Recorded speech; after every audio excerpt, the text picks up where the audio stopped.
রমজানের শুরুতেই ফলের দাম দ্বিগুণ হয়ে গিয়েছে, যা মধ্যবিত্তের জন্য আকাশছোঁয়া হয়ে দাঁড়িয়েছে।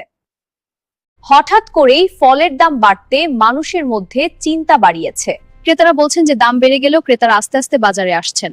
হ্যাঁ, দাম একটু বেশি কিন্তু ক্রেতারা আসছেন। এই কমলাগুলো কত?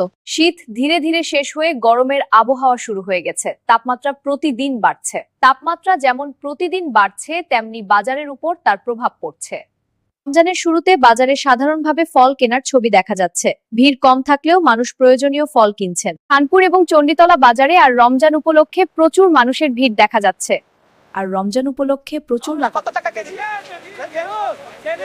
রমজানের শুরুতে বাজারে সাধারণভাবে ফল কেনার ছবি দেখা যাচ্ছে। বিক্রেতারা বলছেন যে দাম বেড়ে গেলেও ক্রেতারা আস্তে আস্তে বাজারে আসছেন। ফলের এত দাম, আপনি কি বলবেন?